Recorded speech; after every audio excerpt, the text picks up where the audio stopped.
Hello, juste avant de commencer, je tiens à t'offrir ton Summer Workbook 10 astuces pour préparer sa rentrée de girl boss pendant l'été. Dans ce workbook, je t'ai préparé mes meilleurs conseils et des petits exercices simples et rapides à faire à la plage ou au bord de la piscine. Je t'ai même mis en bonus des activités pour laisser aller ta créativité pendant l'été. Tu trouveras le lien vers ton cadeau en description de cet épisode. Allez, je te souhaite une bonne écoute. Voilà le fil de mes pensées. Ma famille, mon business, les factures, le planning des enfants, mon business, les clients, les courses, la bouffe, le ménage, le linge, les mails, mon business. Mais pourquoi les journées ne font que 24 heures? Et moi dans tout ça? Putain, mon cerveau va exploser. Bienvenue sur le podcast de Boss Équilibré, le podcast des entrepreneurs aux mille et une vies. Je suis Marie-Pierre, coach en organisation et entrepreneur depuis presque toujours. Si tu veux développer ton business sans t'épuiser et sans t'oublier, tu es au bon endroit. Je sais que tu n'as jamais le temps, mais dans la voiture, sous la douche, pendant les courses, prends ces quelques minutes pour toi et profite de ce nouvel épisode. Bonne écoute!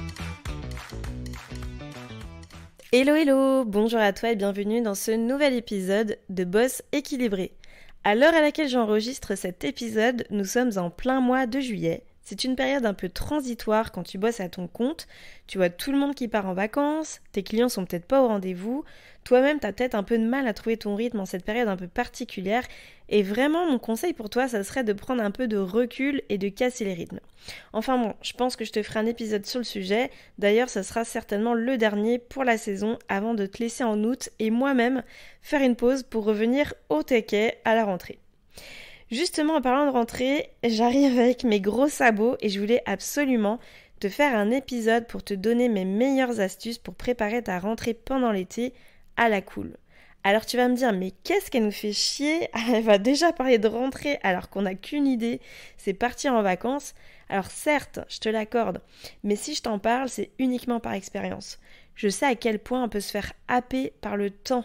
On peut se faire happer par les activités, par le rythme des enfants qui sont plus à l'école, en tout cas pour ma part, et t'as à peine dit hello à l'été qu'on est déjà rendu en septembre. Et là, c'est le drame.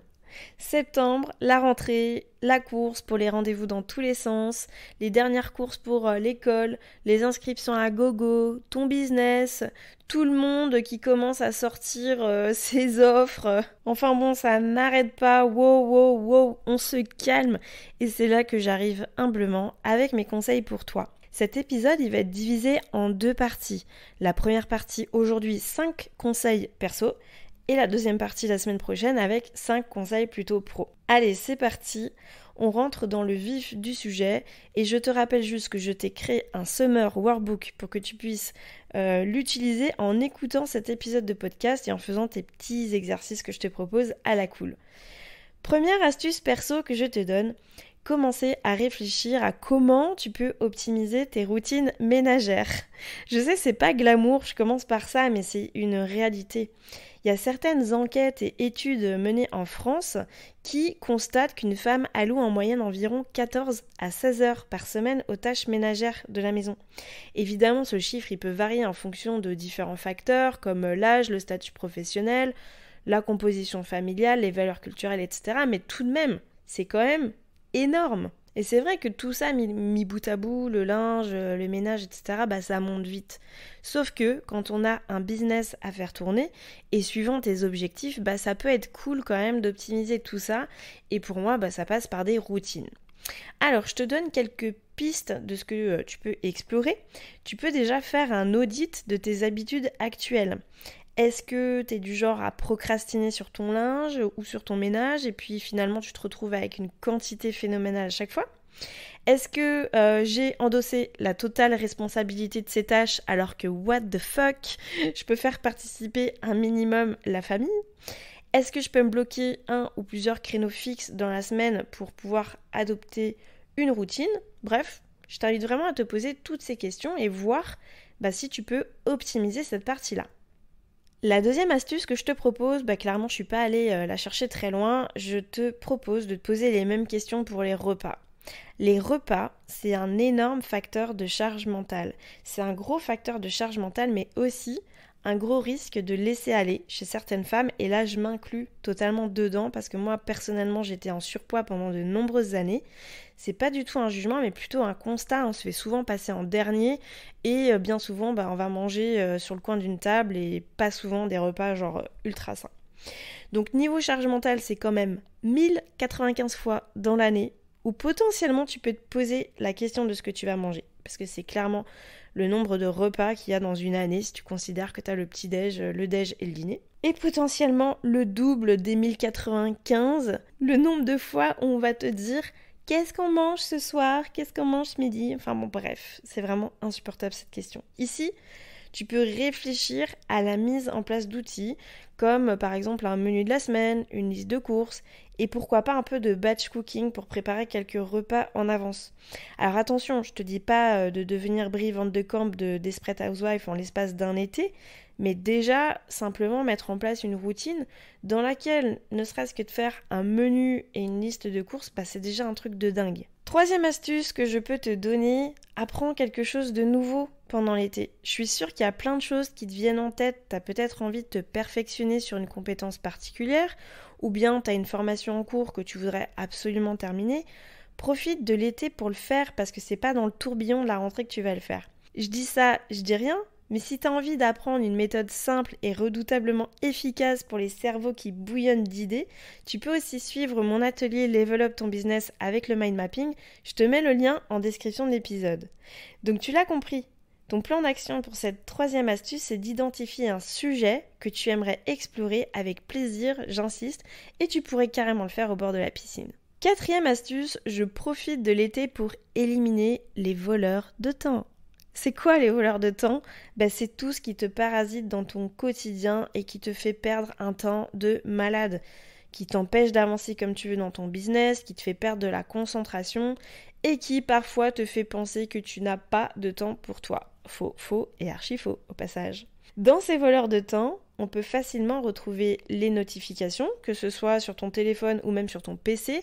Alors moi là-dessus je suis radicale, ça serait 0 notif. Moi je vais consulter les choses quand j'ai décidé. Ça, c'est vraiment mon truc, t'as le pouvoir sur ton temps. On peut retrouver l'utilisation complètement décousue des réseaux sociaux. D'ailleurs, le mot utilisation, c'est pas du tout bien choisi, c'est plutôt du scrolling sur les réseaux sociaux. Le scrolling qui ne t'apporte absolument rien. Celui, lorsque tu prends ton téléphone à 7h le matin, tu te dis que tu vas juste faire un petit tour vite fait sur Insta. Et puis au final, c'est déjà 7h30 et ça t'a clairement rien apporté. On peut aussi retrouver du vol de temps dans le fait de pas forcément bien planifier ses semaines, ses journées, dans le fait d'avoir du mal à se fixer des priorités, de pas avoir une vision claire de sa vie et de son business. Et ça, c'est vraiment un vaste sujet. Et puis, on peut retrouver du vol de temps dans la procrastination.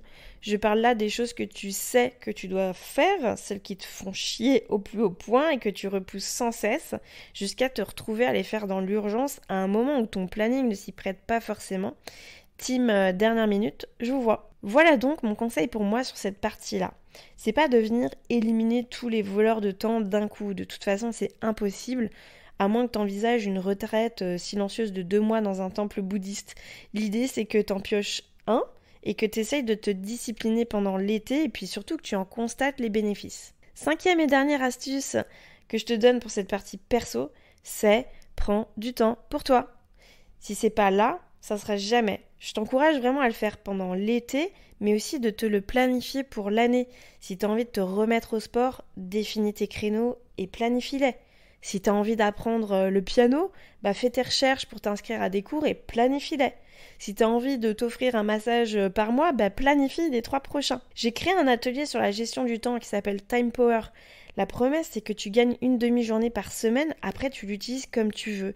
J'ai X nanas qui m'ont dit « Ton atelier Marie-Pierre, elle me dit trop et je le prendrai dès que j'aurai le temps. » Mais lol, c'est pas vrai. Quand on dit « Je ferai ça dès que j'aurai plus de temps », ça n'existe pas. Si tu le prends pas le temps, tu ne l'auras jamais. C'est clair et net. Voilà, je t'ai fait un petit tour d'horizon des 5 astuces perso que je te donne pour préparer sereinement ta rentrée pendant l'été. Tu peux d'ailleurs utiliser ton workbook pour travailler sur ces différents sujets. J'espère que ça t'a plu et si c'est le cas, n'hésite pas à me mettre 5 étoiles sur ta plateforme d'écoute. Ça fait toujours plaisir. Merci pour ton écoute. Je te donne rendez-vous la semaine prochaine pour la suite de cet épisode avec les 5 astuces côté pro. C'est déjà la fin de cet épisode, merci d'avoir écouté jusqu'au bout. Si ce podcast t'a plu, je t'invite à lui mettre une note et un commentaire sur la plateforme d'écoute que tu utilises. De 1, ça permettra de le faire connaître et de 2, ça me fera un immense plaisir de te lire. En tout cas, un grand merci de ton temps et de ta contribution, c'est grâce à toi que je peux continuer à faire vivre ce podcast. Je te dis à la semaine prochaine pour un nouvel épisode de Boss équilibré.